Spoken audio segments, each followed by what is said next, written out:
Hello. Today I want to talk a little bit about bear safety. The first thing we're going to talk about is fairly obvious. The best way to be safe around bears is to avoid bears. Everybody thinks it would be cool to see a bear, and I agree. The safest way to do that is from inside your car. If you're out hiking or camping, it is not safe to be around bears. So, how do you avoid a bear encounter? There are a few things to do. When you go somewhere to hike, or especially to backpack or camp,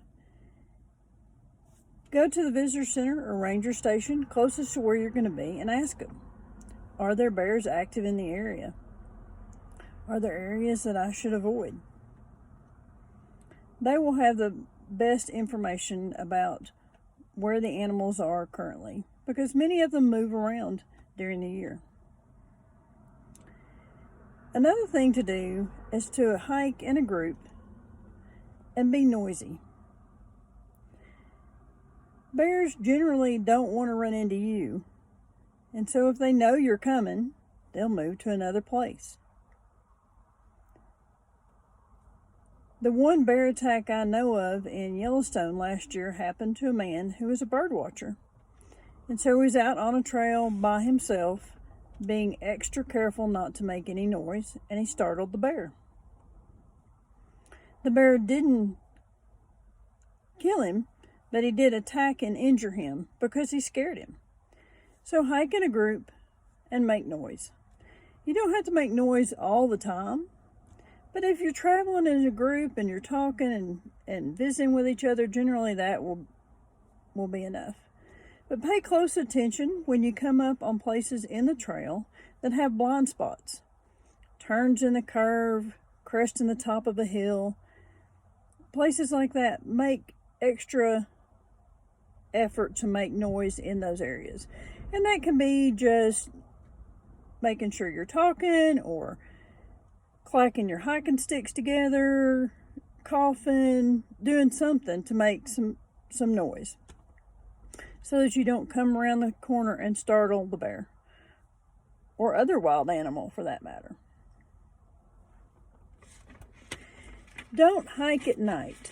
Bears will often be out on the trail at night, and you're more likely to run into them at close range if you're hiking in the dark.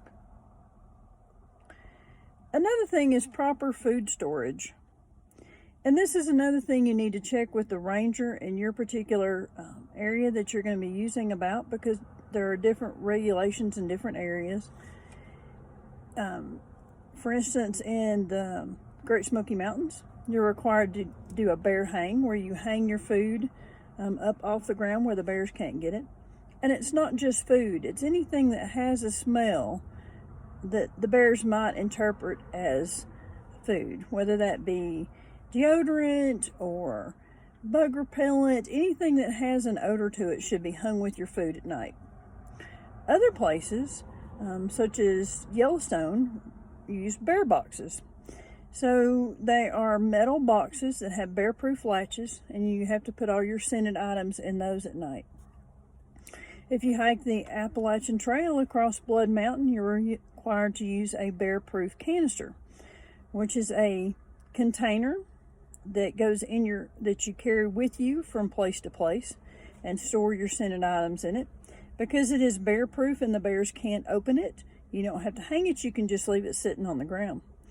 Lots of people will tie them to trees though, because even though the bears can't open them, doesn't mean they won't try, and they'll scatter them, they'll bat them around and move them around in the campsite and might roll them down a hill or something like that. So some people will tie them to a tree just to keep track of them. If you do run into a bear, there's some general recommendations about how to handle that. But keep in mind that if you run into a mama bear with cubs, that's an extra kind of situation, because those bears will always be more likely to be defensive because of the cubs. Whereas an adult bear by itself Okay, sorry about that. One thing about shooting in an outdoor area is you never know what's going to happen. So I thought I'd just let the helicopter get done flying circles around my head and come back to you. If you're dealing with a lone adult bear, they will react usually in a less defensive manner than a mother with cubs. If you see a bear from the distance, move away slowly. Generally, don't turn your back on the bear. Either walk backwards or sideways while maintaining a view of the bear as you move away. And this is so that you can see how the bear is reacting to your movements. You don't want it sneaking up behind you while you're not looking. Move slowly. Do not run. Bears are predators. Predators like to chase things. So if you run, you're going to increase the likelihood that the bear is going to chase you. And bears climb trees. So climbing a tree is not helpful. And they're much better at it than most of us are. Often, if the bear sees you and sees you moving away and realizes you're human, they'll go away. Bears generally don't like humans. If it's a bear that has become habituated to humans, has been around them too much, sometimes it won't. Sometimes it'll just ignore you. This, however, does not mean that you should move closer.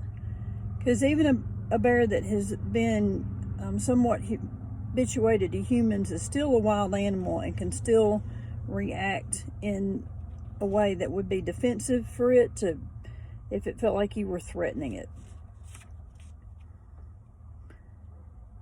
It also may advance slowly or stand up on its back legs, sniffing the air, trying to figure out what it is it sees or hears. If that happens, then you should just continue to move away slowly. Once again, the bear's probably going to figure out you're a human and just want to go away. If this is not what happens, if the bear does what is called a bluff charge, which means it runs at you and then stops fairly close to you, it's trying to see what you will do. Once again, do not run away. Predators chase things that run. This sounds incredibly difficult to do, but people do it. So stand still. And you can react back to the bear. You can shout at it, you can clack your hiking poles, things like that. I know a lot of times when you hear videos, people will say, you'll hear them hollering, "Hey bear, hey bear." I think that's just because they don't know what else to say to it. The bear doesn't really understand you, but it does understand that you are reacting to it and that you're not intimidated by its charge. At this point, often, the bear will just slowly back away and leave. If the bear is close enough to it, most reports say that you shouldn't hit the bear because this increases its need to defend itself. So doing things like slapping it with a hiking stick or something like that in a bluff charge situation is not a good idea. This is a time where between, a bluff charge and what might accelerate into an attack that you could possibly use bear spray. What I have read is that bear spray is almost always effective on bears who are being curious or who are not yet feeling like they have to defend themselves, but is less effective once a bear feels like it's fighting to protect itself. So once a bear attacks, then if the bear spray is in your hand, you can use it, but if it's not, then you shouldn't try to get to it. Because what they have found is that these bears are attacking because they feel like they're defending themselves. And so as long as you're still moving, they'll continue to attack. So the recommendation is that you should lie face down on the ground, spread your feet apart because that makes it hard for the bear to flip you over. Leave your backpack on because that protects your back from the bear. Put your hands on your neck and roll your arms up next to your head because this protects your spinal cord and your face. And be as still as possible because the bear is going to continue to attack until you are still. Once again, does not sound like a simple thing to do, but people do it.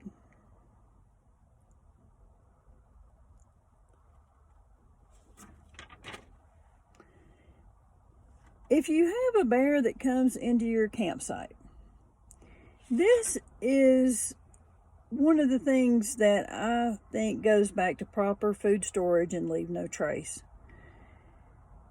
Bears that come into campsites often come into campsites looking for food, and they only know there's food there because we've let them learn there's food there.